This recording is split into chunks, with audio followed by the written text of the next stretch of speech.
Simple, effective, and beautiful. These three words perfectly describe one of the best places in the entire Pokemon series. Welcome to the Pokemon Daycare. This unsuspecting family establishment has been a series staple since the very beginning of the games, and has appeared in some form in every Pokemon title up until Scarlet and Violet, where it was replaced with an unusual alternative. The daycare is a straightforward concept. For the two viewers out there who aren't familiar with it already, you drop off your Pokemon with one of the staffers, and then they work on raising them while you go on your trainer's journey. Mileage may vary depending on the generation, with some daycares that raise your Pokemon's level, and some that allow you to deposit a second Pokemon for a chance at the two having children, given to you as eggs that you can hatch while you explore the region. Now there are definitely some more complex mechanics in play here.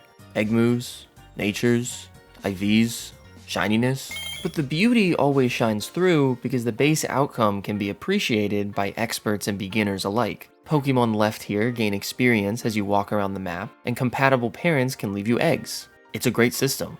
An awesome system, even. Perhaps to the point of being one of the least controversial things I could say when talking about Pokemon like this. But what I feel like I've never heard completely articulated, penned a video essay so to speak, is why the daycare is so good. And in my opinion, it all comes down to great, borderline perfect game design. So great in fact that I would unironically declare it one of the best, if not the best place in the entire series. And yeah, I know, it's technically like 8 places that are all a tiny bit different, but I'm going to be talking about it like the restaurant chain that it is, because the idea is essentially the same at every location. The daycare's brilliance hinges entirely on effective communication. Unlike many other things in Pokemon, this is a helpful tool that is obvious, first and foremost. Visual storytelling is consistently used by the daycare to tell the player things, like, you should go here, or you should do this, and the place is able to act as an effective mechanic before you've even officially interacted with it. It can be subtle, like in Gen 1, where the unique intrigue of a lone house hiding behind ledges invites the player inside to see what's going on. Or perhaps it's the less subtle, like in Gen 4, where the charming visual appeal of Pokemon playing in the yard leads you to investigate this fine establishment. Or maybe it's just 2 simple phrases posted on a billboard outside.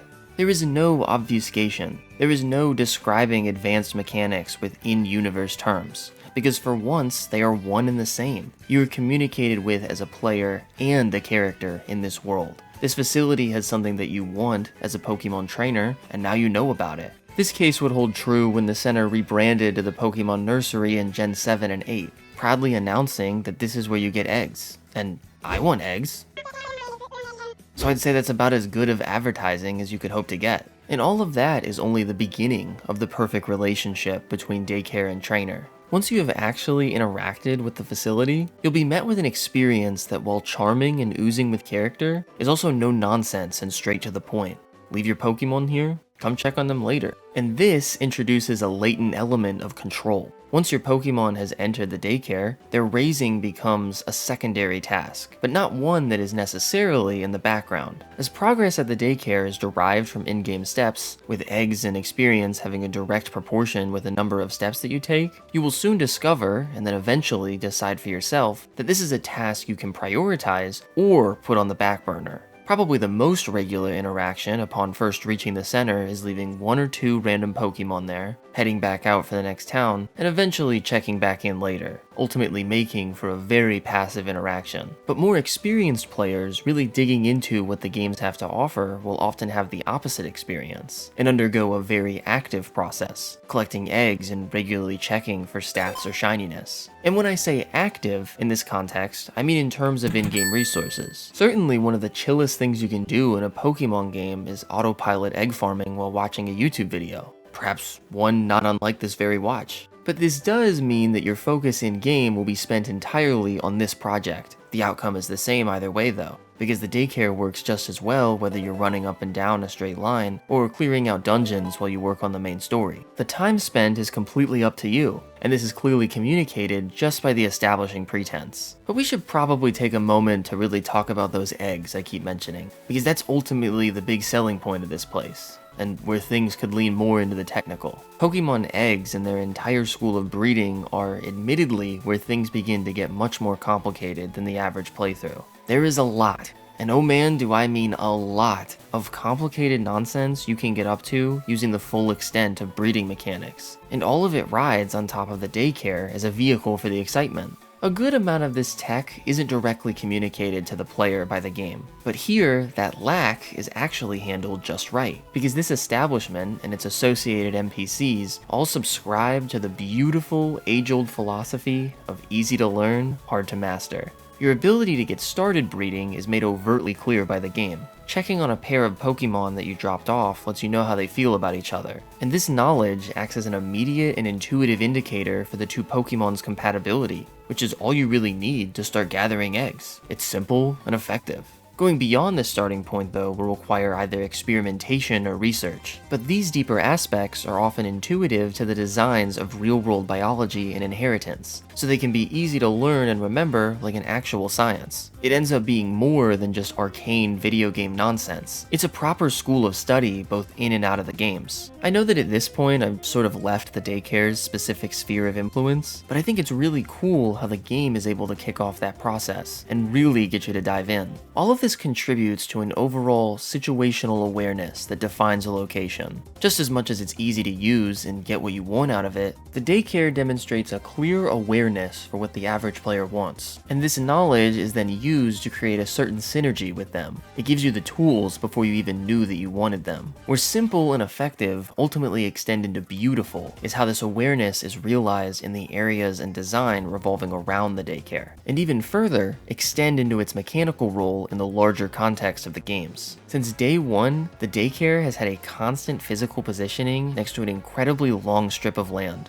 One that just so happens to be perfect for running back and forth on as you wait for the daycare to do its thing. There's this needle and thread-like positioning for the stretch in some games that has it perfectly weaving through the otherwise chaotic nature of the surrounding route. And you'll just so happen to find that if you stand just right on this one line, you'll be able to move uninterrupted for an incredible distance. Some games' versions of this even allow for infinite movement with no interruptions, like this fenced-in area in Gen 7 where you ride on Tauros, the Lumiose Tower loop in Gen 6, or the Battle Resort loop in Oras. And yeah, pretty weird coincidence, because I just got all these spoink eggs, and this is weirdly exactly what I had in mind for hatching them. Kinda like the game read my mind or something. Unreal.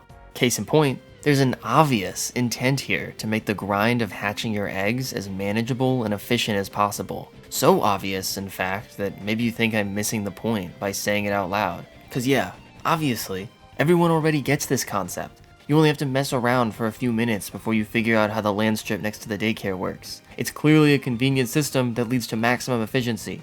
And yet, the games never outright tell you to take advantage of it. There's the odd NPC that remarks on how long this one line is, but they never tell you what to do. The games are aware that you would want something like this, and freely hand it to you, shove it in your face even. But they do not dare take away the satisfaction of getting to figure this out on your own, and it leaves you feeling like you discovered something, like you're now in on a secret, and you can really get to work. But all while you were doing exactly what you were supposed to. These egg hatching spots do not have a name. They were never codified by Pokemon in any way. But if you grab a random fan off the street who has played any game before Scarlet and Violet, I would wager there is a near 100% chance they are familiar with this concept and think it is satisfying and cool. It's a well-known meme and bit across the Pokemon community, and it's all because of this beautiful, I dare say even perfect game design. This component of the daycare properly surrounds me with beauty, and it is easily one of my favorite pieces of game design of all time,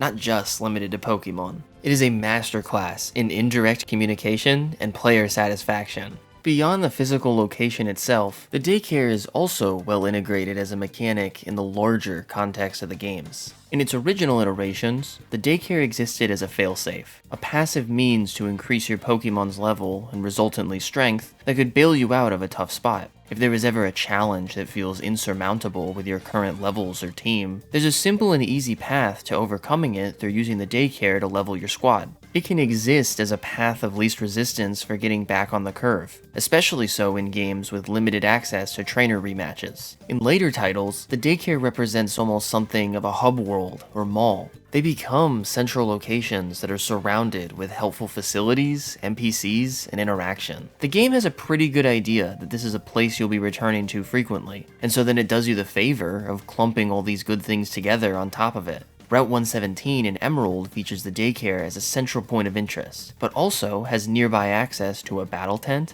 a berry plot, a bike shop, a game corner, and a fishing hole, all in addition to a huge number of trainers to do battle with. So not only is it a great place for hatching eggs, but also simply an attractive place to hang out at, because there's all this fun stuff to do while you wait. This hub-like design can be seen to some degree in the large majority of daycare appearances. I personally really love the iteration in X and Y, with its proximity to the berry fields and the battle chateau, all alongside a beautiful riverside view.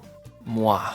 Now this is gaming. And so when you surround the daycare in this way, it makes the experience all that much more enjoyable and beneficial to the player. Altogether, the daycare exists, in both the little details and the big picture, as a Pokemon establishment that knows what the player wants, freely offers it to them, and then makes its associated grind as convenient and fun as possible, all while never outright telling you what to do, so both player agency and exploration are kept fully intact. In the end, there is a lot to be figured out here, but the carefully crafted process for the trial and error that gets you there makes it work just right. There is a near unmatched level of successful game-to-player communication going on at the daycare, and it could only result from such perceptive game design.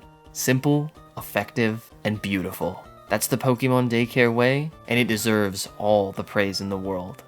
And that's all I got for you, folks. The daycare has been a subtle yet consistent hallmark of Pokemon since the beginning, and it's something that can be appreciated by all walks of life in the worlds of these games. Whether you're just starting out, grinding for competitive, or shiny hunting even, you probably have something to thank it for, and it all comes through the culmination of its incredible design. What do you think about the Pokemon Daycare? What do you think about the change to picnics in Scarlet and Violet? Let me know all your thoughts in the comments down below. And if you liked the video, be sure to subscribe to the channel for more like this. I'll see y'all next time. Droomish out.